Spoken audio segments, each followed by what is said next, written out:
सभी का स्वागत है आपके अपने चैनल ओरिजिनल न्यूज इंडिया में। तो दोस्तों चलिए देखते हैं देश और दुनिया की 10 बड़ी खबरें फटाफट। तो दोस्तों चलिए देर न करते हुए वीडियो को शुरू करते हैं। राजद ने सीएम नीतीश से पूछा, आपके नवरत्नों में अपराधी और भ्रष्टाचारी ही क्यों है। तो दोस्तों राजद यानी कि आरजेडी ने सीएम नीतीश से पूछा है कि आपके नवरत्नों में अपराधी और भ्रष्टाचारी ही क्यों शामिल हैं। तो उनका सवाल ये था दोस्तों। चलिए आपको पूरी खबर बताते हैं कि पूरा मसला क्या है। बिहार में नीतीश कुमार की सरकार बनने के बाद विपक्षी पार्टी जो राष्ट्रीय जनता दल सरकार लगातार हमलावर है। राजद के नेता को एक बार फिर मुख्यमंत्री नीतीश पर निशाना साधते हुए सवाल किया गया है, आपके नवरत्नों में अपराधी और भ्रष्टाचारी ही क्यों है और इन मंत्रियों को भ्रष्टाचार की बड़ी बातें क्यों लगती हैं। तो दोस्तों राजद नेता तेजस्वी यादव ने ट्वीट करके आरोप लगाया है कि मुख्यमंत्री नीतीश कुमार ने मुकुटमणि यानी कि जदयू के कार्यकारी अध्यक्ष और मंत्री अशोक चौधरी की पत्नी पर बैंक से करोड़ों की धोखाधड़ी और जालसाजी का आरोप है। राजद नेता अपने ट्वीट के साथ एक वीडियो ने भी जारी किया, जिसमें एक पत्रकार द्वारा इस बारे में सवाल पूछे जाने पर अशोक चौधरी को यह कहते देखा गया कि उच्च न्यायालय में इस मामले को खारिज कर दिया गया है। उच्चतम न्यायालय में उनके पक्ष को नहीं सुना गया है और जब तारीख आएगी तब वह अपना पक्ष रखेंगे। दोस्तों अगली बड़ी खबर निकल के आ रही है दोस्तों भारती सिंह। जैसा कि आप जानते हैं दोस्तों, भारती सिंह जो कि कॉमेडियन थी, जिन्हें मिनोरिटेक्स ब्यूरो ने उन्हें गिरफ्तार कर लिया है। तो उनसे ही खबर निकल के आ रही है दोस्तों बॉलीवुड से। कोर्ट ने भारती सिंह व पति हर्ष को 4 दिसंबर तक भेजा जेल। जमानत पर सुनवाई होगी आज। तो दोस्तों दरअसल बात यह है कि नारकोटिक्स कंट्रोल ब्यूरो यानी कि एनसीबी ने रविवार को कॉमेडियन भारती सिंह और उनके पति हर्ष लिम्बिचिया को अदालत में पेश किया। अदालत में दंपति को 4 दिसंबर तक न्यायिक हिरासत में जेल भेज दिया गया। भारतीय और हर्ष के घर से एनसीबी ने छापेमारी में गांजा बरामद किया था। ताजा जानकारी के अनुसार अब दोनों एक्सप्लेनेट कोर्ट से बाहर निकल चुके हैं और साथ ही एनसीबी की टीम ने 15 घंटों कड़ी पूछताछ के बाद भारती के पति हर्ष लिम्बिचिया को रविवार सुबह को गिरफ्तार किया। जांच एजेंसी में छापेमारी के बाद भारती को शनिवार को ही गिरफ्तार कर लिया था। दूसरी तरफ दंपति ने कोर्ट में जमानत की अर्जी दायर की है। उनकी अर्जी पर सोमवार को सुनवाई होगी, यानी कि आज सुनवाई होगी।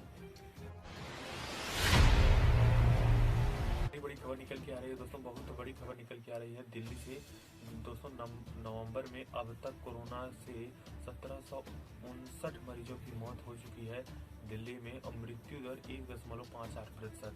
तो चलिए आपको पूरी खबर बताते हैं, पूरा मसला क्या है। कोरोना वायरस की तीसरी लहर का सामना कर रही है दिल्ली में। इस महामारी से मृत्यु दर 1.58% है, जबकि देश में यह दर 1.48% है। विशेषज्ञों ने दिल्ली में कोरोना से मौत के अधिक मामले के लिए इलाज के लिए शहर में बड़ी संख्या में आने वाले गंभीर गैर निवासी मरीजों और प्रतिकूल मौसम प्रदूषण को जिम्मेदार ठहराया है। दरअसल बात यह है कि नवंबर के महीने में आज राजधानी में इस महामारी से 21 नवंबर तक 1759 लोगों की मौत हो चुकी है और साथ ही यह लगभग 83 मौत प्रतिदिन पिछले 10 दिनों की मौत का आंकड़ा है। 4 बार 100 से अधिक पहुंच चुका है। तो दोस्तों जो पिछले 10 दिनों में ऐसा मसला आया है कि एक दिन में 100 लोगों से अधिक की मृत्यु दर्ज की गई है। अगली बड़ी खबर निकल के आ रही है दोस्तों बंगाल से। जैसा कि आप जानते हैं बंगाल सरकार का ढीला रवैया, स्पुतनिक वी वैक्सीन के परीक्षण को अब तक मंजूरी नहीं। तो दोस्तों ढीला रवैया अपना रही है बंगाल सरकार और उन्होंने अभी तक स्पुतनिक वैक्सीन को जो है स्वीकार नहीं किया है। देश में कोरोना मामले को लगातार बढ़ोतरी हो रही है, जबकि इसके टीकों के लेकर के अभी ट्रायल शुरू हो रहे हैं। भारत में भी कई कंपनियां इस दिशा में काम कर रही हैं। इसी कड़ी में रूस द्वारा विकसित टीके स्पुतनिक वी का भी क्लिनिकल परीक्षण जारी है।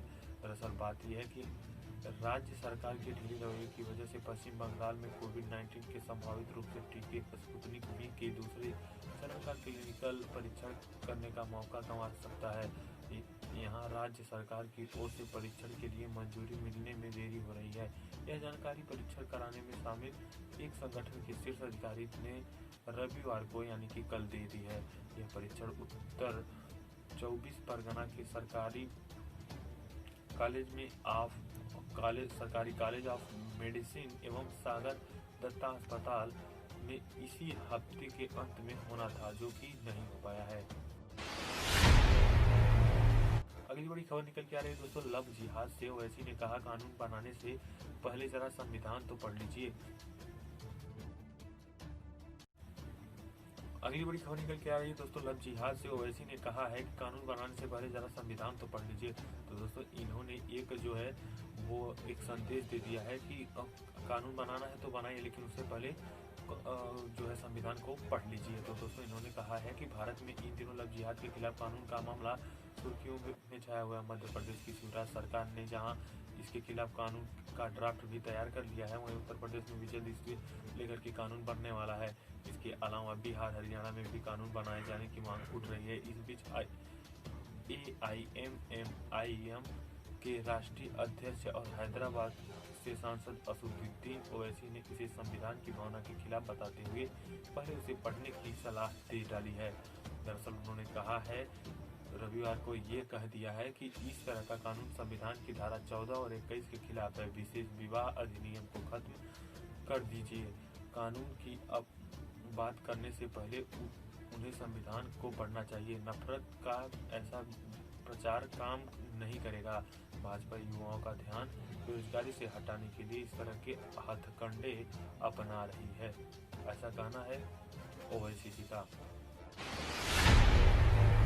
बड़ी खबर निकल के आ रही है दोस्तों रॉकेट हमले के जवाब में इस्राइल ने गाजा पट्टी स्थित हमास के ठिकानों पर की बमबारी। तो दोस्तों रॉकेट के हमले के जवाब में इस्राइल ने गाजा पट्टी स्थित हमास के ठिकानों पर बमबारी कर दी है।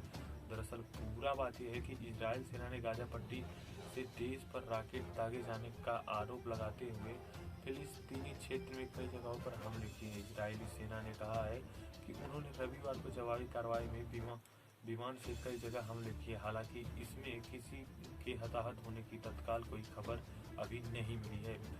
फिलिस्तीनी क्षेत्र में कई चरमपंथी समूह अपनी गतिविधियां चलाते हैं, लेकिन इजराइल इस देश से दागे जाने वाले सभी रॉकेट के लिए गाजा के हमास शासकों को जिम्मेदार ठहराता है और बदले में उन्होंने उनको ठिकानों पर हमला कर दिया है। खबर निकल के आ रही है दोस्तों बिहार विधानसभा परिषद के 8 नवनिर्वाचित सदस्यों की शपथ ग्रहण की। तो दोस्तों जो नवनिर्वाचित जो सदस्य उन्होंने शपथ ग्रहण कर ली है। दरअसल पूरा मामला ये है कि बिहार में एक बार फिर से नीतीश कुमार की अगुवाई में राष्ट्रीय जनतांत्रिक गठबंधन यानी कि JDU की सरकार बन चुकी है। और साथ ही दोस्तों हाल ही में संपन्न हुए विधानसभा चुनाव में राजनीतिक दलों और उम्मीदवारों के बीच जबरदस्त मुकाबला देखने को मिला है। इसमें कई नए नेता चुनकर संसद पहुंचे हैं, तो कई पुराने धुरंधरों ने अपना पकड़ बनाए रखी है।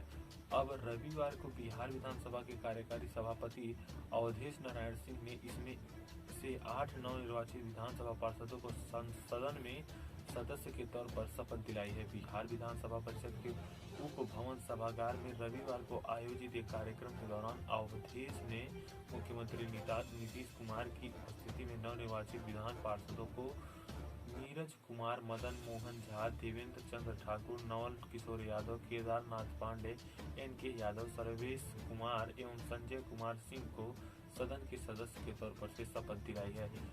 इस अवसर पर बिहार विधानसभा के प्रोटेम स्पीकर जीतन राम मांझी एवं उप मुख्यमंत्री तारकिशोर प्रसाद सहित अन्य जनप्रतिनिधियों एवं गणमान्य व्यक्ति उपस्थित थे। बड़ी खबर निकल के आ रही है दोस्तों 4 दिन बाद मिशन ऑस्ट्रेलिया की शुरुआत। ये रहा पूरा शेड्यूल, जाने कब कहां होंगे मैच। तो दोस्तों हम आपको पूरी खबर बताते हैं कि कोरोना काल में टीम इंडिया अपनी पहली सीरीज खेलने के लिए पूरी तरह तैयार है। UAE में IPL के 13वें संस्करण के सफलतापूर्वक संपन्न होने के बाद भारतीय क्रिकेटर्स अब मिशन ऑस्ट्रेलिया पर हैं। ब्लू ब्रिगेड की इस सीरीज की शुरुआत 27 नवंबर यानी कि शुक्रवार को होने जा रही है। इस दौरान भारत पहले वनडे फिर T20 और अंत में टेस्ट सीरीज खेलेगा। ऑस्ट्रेलिया दौरे की शुरुआत सिडनी वनडे से होगी।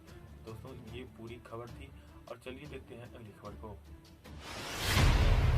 अगली बड़ी खबर निकल के आ रही है दोस्तों उत्तर प्रदेश यानी कि UP से यानी कि सीएम योगी के प्रदेश से अगली बड़ी खबर निकल के आ रही है दोस्तों। कोरोना की दूसरी लहर को देखते हुए फिर पाबंदी लगा सकती है सरकार।